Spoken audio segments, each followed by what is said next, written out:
guys, today we're back from welcome to our channel. For those of you who just joining us, this is Get Legit LLC, and when we say get legit, we mean get legit with your information, with your attire, with your mindset, with your life. So basically get legit with everything that has to do with you going forward and being the best version of yourself. For those of you who like our channel, like our content, please like, share, and subscribe to our channel. I'm new to YouTube, and so we're trying to grow. And the perspective we're taking with this channel is to focus on some matters that are in social media, reality TV matters, and give the legal issues that we see arising from the various subject matters having to do with what we're seeing. And so today we're going to have a discussion as it relates to Melody and Martel Holt's custody case that I noticed Keeping Up with the Holts posted on their YouTube channel, reminding us that today is the case. And so I've decided to look at some of the issues that could very well be before the court, and so that we could have a proper understanding of what it is that will be taking place today. And so one of the things the judge will be deciding is that judge will be called upon to decide what is in the best interest of the M&M kids. When we say the best interest, the court will be guided by information it has before it, as well as information it would have gathered from the guardian ad litem. And later in this video, we're going to explain who is a guardian ad litem. This information is gathered from hg.org. And so for those of you who would like to read more and see where the information came from, we will always cite our source, because basically this is a channel that we do research and we put out information there. Okay, so need for a guardian ad litem. It says here, in divorce and custody matters, the parents often disagree about what is in the best interest of the child. A guardian ad litem adds an objective opinion to this. The guardian ad litem reports back to the court and makes recommendations about where the child should live most of the time, whether the child is being harmed by some factor involving the home, and what type of contact the child should have with both parents.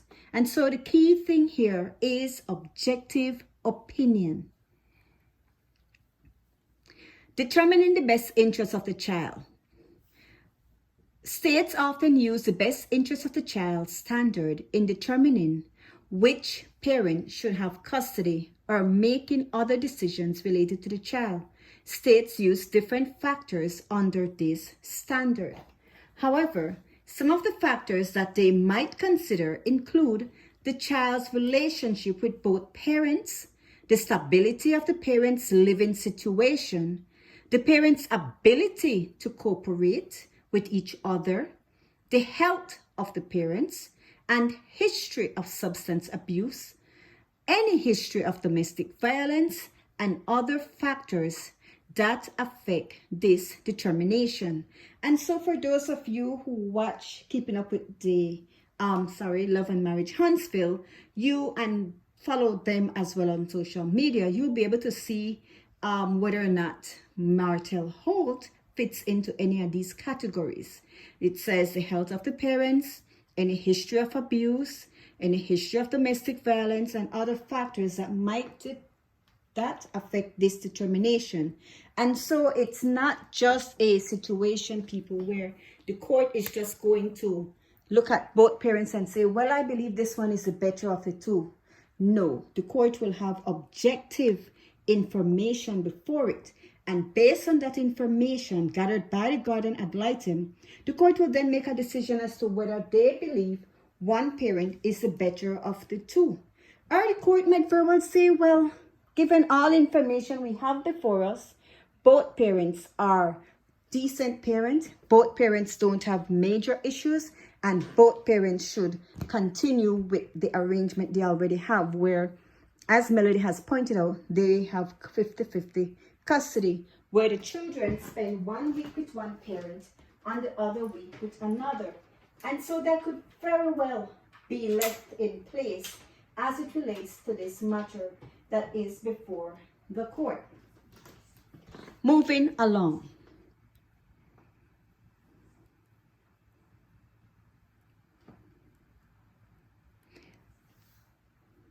Okay, so the next slide is duties of the guardian ad litem. So this slide will explain what is a guardian ad litem for those of you who may not know. The guardian acts as an advocate for the child. He or she often has the legal power to bring motions to modify custody or visitation. He or she may be able to move for restraints to protect the child from any dangerous behavior of the parents. He or she can seek enforcement of a court order and move for contempt when the parties do not abide by the court's order. The guardian ad litem ultimately makes a recommendation about what he or she thinks is in the best interest of the child. As much as it's possible, the guardian ad litem will make recommendations that will allow the child to have a meaningful relationship with both parents. However, his or her basic duty is to provide the court with necessary and unbiased information so that the judge can make an informed decision about what is best for the children. And so when we say the guardian acts as an advocate, that means the guardian is a cheerleader, is there on behalf of the children. He's looking at things from the child's perspective. He's looking at things to see, will this harm the child? Will this continue to be in the best interest of the child? Will this create a negative outcome for the child? And so here, it's not a matter where Melody's attorney or Martel's attorney will be advocating for the children. Melody's attorney is representing who? Melody. Martel's attorney is representing Martel. And so to ensure that these children are protected, oftentimes, most times a guardian ad litem is appointed, and sometimes a guardian acts as just a fact finder of information, and at other times the guardian is an advocate in the sense that he's representing those children. And so look at this situation that we have before the court, where 4 children are before the court in custody proceedings, where the parents are before the court, before the court in custody proceedings of 4 children. And so a guardian ad litem will be looking at the best interest for all those children. There are times when a guardian is appointed for each child. So there are times when each children would have a separate attorney representing each of their separate interests. And so that it will be interesting to see what happens in this case. Limitations on the guardian ad litem and parties. The guardian ad litem may have specific limitations depending on the state law. For example, if he or she recommends something that is contrary to the child's express wishes, he or she might have to inform the court of the child's position on the subject. Some states seal the guardian ad litem's report so that it is private. The parties may not be allowed to show the report to other individuals. The parties may be required to cooperate with the guardian ad litem and comply with his or her reasonable requests. There may be serious consequences for failing to do so.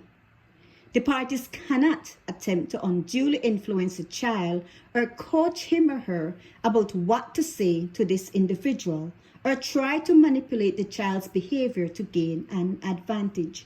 And so for those of you who might be worried that, when the children are with Martel, he might be telling them things, it's not to say that that is not happening, but what this is saying is that it ought not to happen. And those children would be in a position to say to their guardian ad litem, and I'm sure the guardian ad litem, after interacting with the children, would be in a position to say what he or she believes that these children are being coached, because it will become clear if they're being coached.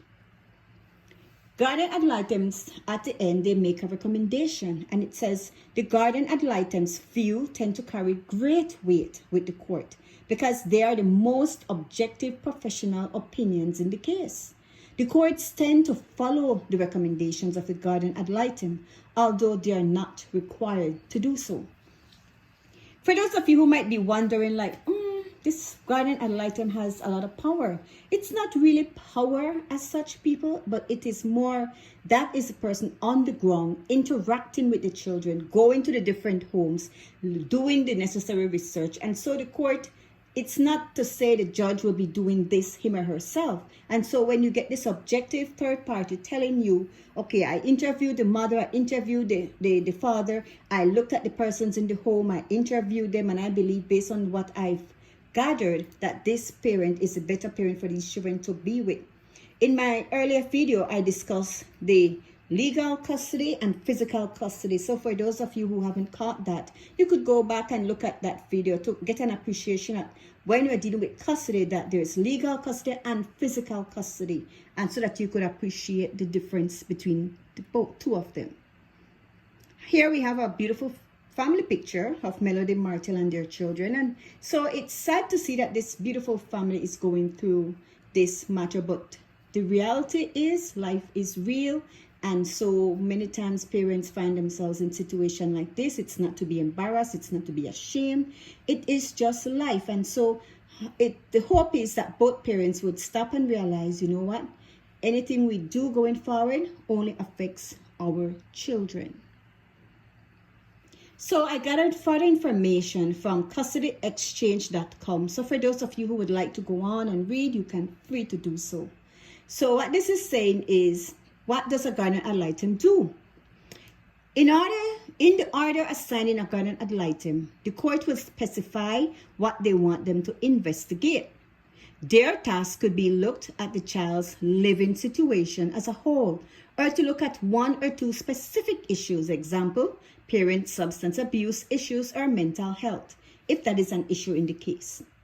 Unless they're also the child's lawyer, the guardian is more of a fact finder for the court than an advocate. The guardian ad litem looks for information that could help the judge make an informed custody decision, works with other professionals involved in the case, interviews parents, the child, relatives, teachers, etc., review medical, school, and other reports, and attends court session.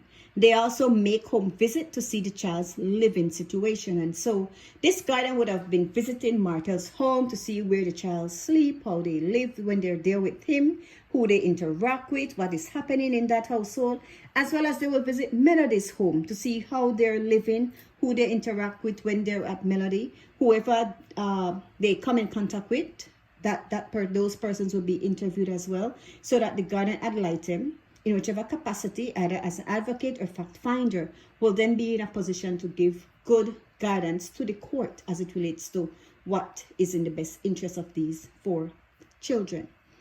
The guardian ad litem writes a report based on their findings. It includes a recommendation for a custody arrangement and any other details that could impact the judge's decision. Only parents, their attorney, and the court can view the report.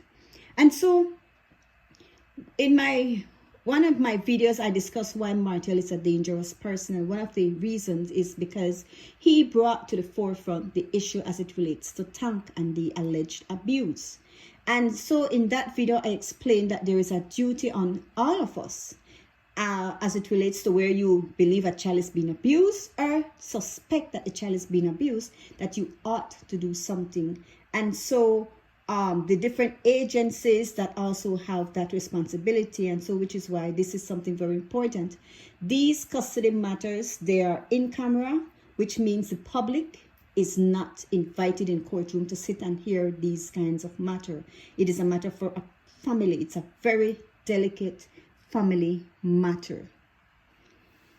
The guardian ad litem writes a report based on their findings. It includes recommendation for a custody arrangement and any other details that could impact the judge's decision. Only parents, their attorneys, and the court can view the report. What is a guardian ad litem looking for? What is he looking for? What is this person looking for? The guardian ad litem looks for anything that could affect the child's well-being and the parent-child relationship, such as the stability of each parent's home. So they'll be looking at Melody's home, Martel's home. They will look at how well parents can cooperate or their ability to learn to cooperate, parents' mental health, parents' history of crime, violence, or substance abuse. And so for those of us YouTubers who have been following these cases, who have been looking at Martel, who have been following what Ariane posted on social media and so on, and you might say, oh, it's an isolated matter, it's not something that will be before the court. There is a high possibility that everything that is posted on social media will be before the court or could possibly be before the court. Also, that Ariane's, because she has a child and because Martel explained that that child interacts with his other 4 kids, which means more than likely they would have come in contact with Ariane, that as well would be more than likely be before the court or be something the guardian ad litem investigates. While they can take the child's wants into account, and day by day we mean guardian ad litem, the guardian ad litem will always put the child's best interest at the forefront. If their recommendation goes against the child's wishes, the court may ask the guardian ad litem to explain their decision. And so this is where we're getting into the issue of wishes of the child. There are times when, based on the age of a child, the court will hear the child's wishes. And when I say court, I don't mean they will go to court. The guardian ad litem will talk to them, interview them, and get a sense of what it is that they want. And based on that, the guardian ad litem has a duty to make note of that and put it forward to the court. This is saying where the guardian ad litem makes a decision or makes a recommendation that goes against what the child wants, the court will ask him to explain why he's doing that. And so the words of these children will have a lot of weight before this court. A parent's role in the guardian ad litem's investigation. As a parent, you must cooperate with the investigation. You'll likely have to participate in an interview or fill out a written questionnaire regarding your family's history, relationship with your child, the reason for the custody conflict, etc. Plus, you'll have to allow the guardian ad litem to have access to speak with your child. You should never coach your child on what to say. If you do, you make it harder for the guardian ad litem to figure out what will benefit your child. The guardian ad litem will likely conduct a home visit. Home visits are usually scheduled in advance, but sometimes the guardian ad litem drops in without notice. They may take photos and videos of your living space and talk to any third parties living with you. The home visit is typically short, not lasting longer than half an hour. If you're concerned the guardian ad litem isn't looking out for your child's best interests, you can talk to the guardian directly or file a complaint with the court. The court could remove the guardian ad litem from the case if they aren't fulfilling their duty. And so, for those of us who are on the outside looking in, when you're dealing with custody matters, it's very intrusive because as we've shown, the guardian ad litem goes to the home. You can go there announced or unannounced, take pictures, make videos. So your personal space is being intruded by this individual who is there for the best interest of the child. But when I use the word intruded, it's because of the application. And so what Martel is doing by saying he wants sole custody, which is a whole another discussion, is creating a level of intrusion by outsiders in Melody's home, in her space, speaking to the children. And these things could not be healthy for the children. However, Martel has a right as a parent, and so he's exercising his right by bringing this matter to the court and say, hey, I would like sole custody. But the sole custody, joint custody issue is another discussion, another video, and I will get into that to let you know the court's position as it relates to granting one parent sole custody. Because from my research, the historical movement of the court when it comes to custody, they are moving away from granting one parent sole custody over the other. The court is more of a 50-50, comfortable with 50-50 when it comes to parenting of a child. They believe a child should have interaction with both parents. So, This information is taken from Family Law Trial and Evidence Practice Pointers, published January 8, 2021 by Ashley Meyer, Dunham, and Sandra Eubank Gregory. And so it's just giving you a little information as it relates to what some of the expectations will be when it comes to custody matters. It says here, a growing trend in family law cases is the introduction of social media, email, text messages, and other electronic messaging mediums. The Alabama Court of Criminal Appeals has explained that circumstantial evidence is enough to admit electronic messages, explaining that the email address, cell phone number, or screen name connected with the messages, the content of the messages, facts included within the text, or style of writing, and metadata such as the document, the size, the last modification, date, or the computer IP address. So what this is saying is that the Alabama Court of Criminal Appeal has explained that circumstantial evidence is enough to admit electronic evidence, messages, and so on. And so let's say the post Martel put up as it relates to Tank, the alleged abuse, where he immediately deleted it. There might be persons who still have that message. That message could very well form part of the electronic evidence for this case. And what the court or Melody attorney would then need to do is to lay the foundation to show that this message was posted on his account. This is his account. This is his IP address, that he posts regularly on that Instagram page, and so it belongs to him. And there is a high likelihood that the information only be known to him, that he's the one who posted that information. And it goes to say the things that Ariane would be posting as it relates to anything having to do with Melody and her children that could be of interest in the case. They will then have to lay the foundation to show that, yes, this page is Ariane's page. She uses this page every day. This is the page she posts things on. And so to make that correlation between the message, electronic message, in social media, and to say that this is from this particular individual.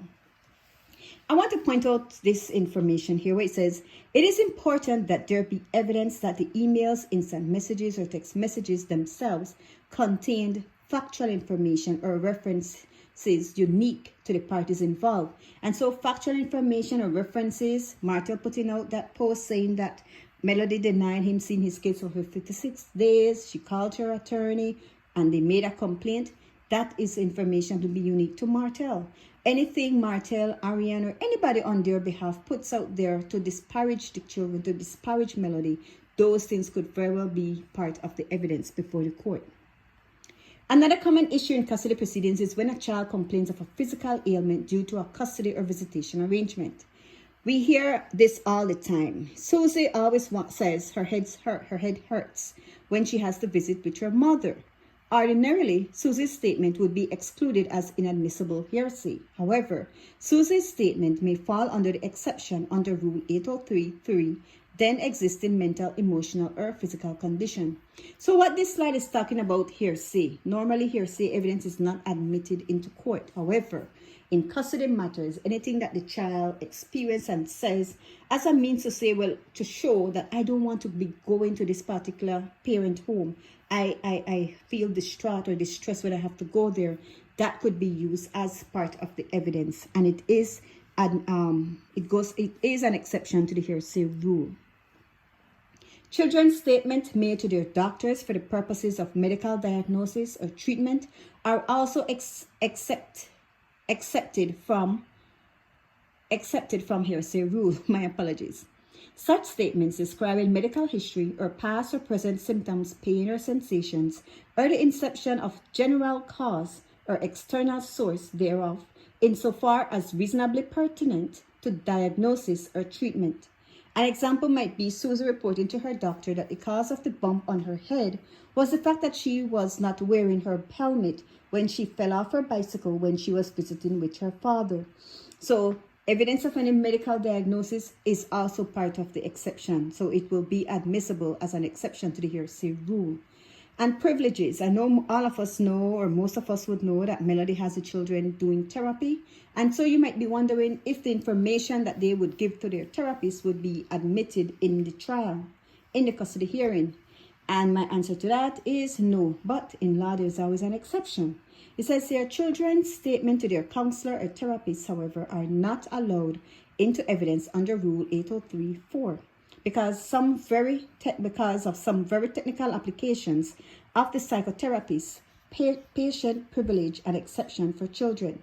The general rule is that a communication between psychotherapist and patient is afforded the same protection from disclosure as is afforded between the attorney and client. And I'm sure you've heard attorney-client privilege. That's the same thing that they're saying here. When the patient is a child, the privilege belongs to the child and only the child may waive it, not a parent. And so like everything else, even though you have a privilege, a confidentiality when it comes to your communication, in this case, a child owns that privilege, owns that confidentiality, and only that child can waive it to say, I want you to get information that I told my therapist. Note that Rule 503(d)(5) recognizes an exception to the psychotherapist's patient privilege in child custody cases, in that there is no privilege when the mental state of a party is clearly at issue and proper resolution of the custody question requires disclosure. However, a child is not considered to be a party to a custody modification action. Custody modification is where you already have a custody order in place and you want it to be modified, and so it's a custody modification action then. Be mindful, however, that statements made by the parties to a custody proceeding to her counselor are not immune from disclosure. The advisory committee notes to Rule 503 seems to suggest that when a person is seeking custody of a child, her mental or emotional condition is at issue, and if so, testimony from counselors and their counselors records are not protected by psychotherapist's patient privilege. Also note that one differentiating factor in custody cases is that unlike most other areas of the law, character evidence is generally allowed. In fact, in some instances, such as modification of custody proceedings, a party's character may be the issue in the case. Witnesses may testify to certain instances, conduct, reputation, and their opinion of the parties, as their character is at the heart of the matter involved. And so this being a custody modification matter, because Martel is now seeking sole custody, whereby they already have joint custody, then his character will be before the court. So all those going on with Martel, being in the strip club on the Boys Atlanta trip, talking to the stripper, my apologies, and suggesting to her that she will be the sixth baby mama. All his carrying on, talking about him having this extramarital affair, don't see anything wrong with it, justifying it on the basis that he wasn't being satisfied at home. Everything he puts out there in social media could very well come back to haunt him. And so it begs the question, why is he seeking sole custody? As I said earlier, the trend for the courts is to grant joint custody. The court is of the belief, and research has shown, that joint custody is the better of the two because it provides for children to have interaction with both parents. And so at the end of this video, all I can say is that let's pray for these children, that whatever decision is made, that it is made in their best interest. And so I thank you all for joining me in this video. I ask you to like, share, and subscribe to my channel. It's a small channel. We're trying to grow. And if you like this kind of content where we look at things in social media, but we look at the legal aspect of it, the legal issue that could very well be illuminating from it, then subscribe to my channel. I want to grow. Thank you.